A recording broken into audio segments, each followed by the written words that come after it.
Salam alaikum. Très bien, j'enchaîne directement.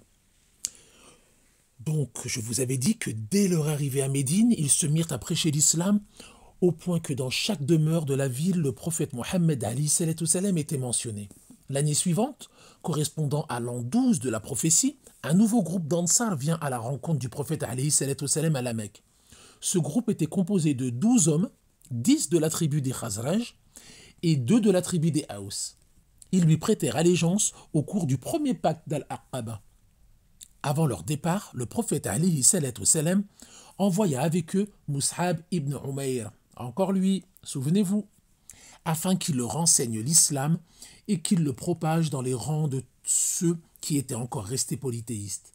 La mission de Mus'ab fut un succès. En un an, l'islam avait pénétré quasiment toutes les maisons des Ansar. Et l'an 13 de la prophétie, Mus'ab revint à la Mecque accompagné de 73 hommes parmi les Ansar et 2 femmes.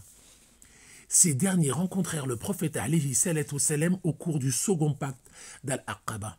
Le prophète salam, après avoir récité le Coran, les appela à croire en Allah et à s'attacher à l'islam. Il leur demanda ensuite de s'engager à le soutenir en ces termes. « Je veux que vous vous engagiez à me défendre comme vous défendez vos femmes et vos enfants. » Sans hésiter, les Ansar lui demandèrent de tendre sa main afin qu'il lui prête serment d'allégeance. À la suite de ce pacte, l'émigration des musulmans vers Médine put enfin commencer et les premières briques de l'État musulman furent posées. Dès son arrivée à Médine, le prophète salam fit construire sa mosquée et instaura un pacte de fraternité entre les Muhadjiroun et les Ansar. Générosité, hospitalité, courage, esprit de sacrifice, telles étaient les qualités des Ansar. Parmi tant d'autres, les 2 tribus des Haus et des Khazraj se concurrençaient dans le bien et dans l'élévation de la parole d'Allah. Maintenant que nous nous sommes rappelés tout cela, je vous propose de faire connaissance avec quelques-uns des grands héros de la tribu du Khazraj. Mu'ad ibn Jabal, retenez bien les noms. Il était un prodige d'intelligence. Le prophète salam le décrit comme le plus savant de la communauté dans le licite et l'illicite, le halal, le haram.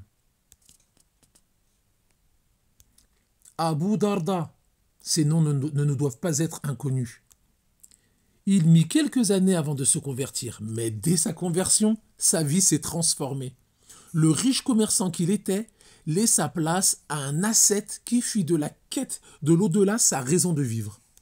Ubay ibn Ka'b, qui fut un des scribes de la révélation. Il était le plus savant de la communauté concernant la lecture du Coran. Vous en voulez encore? Alors nous verrons également, Inch'Allah, Abu Ayyub al-Ansari, qui est celui qui eut l'honneur d'héberger le prophète salam à son arrivée à Médine. Quel honneur! Il cohabita avec lui durant 7 mois. Sa vie fut une lutte inlassable dans le sentier d'Allah. Encore un autre super-héros? Bismillah. Anas ibn Malik, qui a été offert au prophète salam par sa mère lors de son arrivée à Médine. Il fut au service d'Allah subhanahu wa ta'ala, de son messager salam pendant 10 ans et il a pu bénéficier de la meilleure des éducations que peut espérer un enfant. Une fois devenu adulte, il propagea les hadiths du prophète salam pendant près de 80 ans.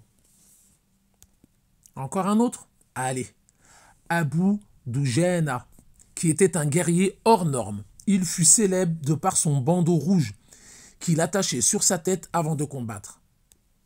Son héroïsme lors de la bataille d'Al-Yamama permit aux musulmans de vaincre Musaylama le menteur et son armée. Tous ses compagnons, ils ont lutté avec leurs biens et leurs personnes pour la gloire de l'islam et ils n'ont jamais reculé devant un sacrifice. Leur corps était certes sur terre, mais leur esprit était tourné vers le akhira. Eh bien, bi'idnillah, dès le prochain épisode, nous commencerons à faire connaissance avec ces super-héros de la tribu des Khazraj.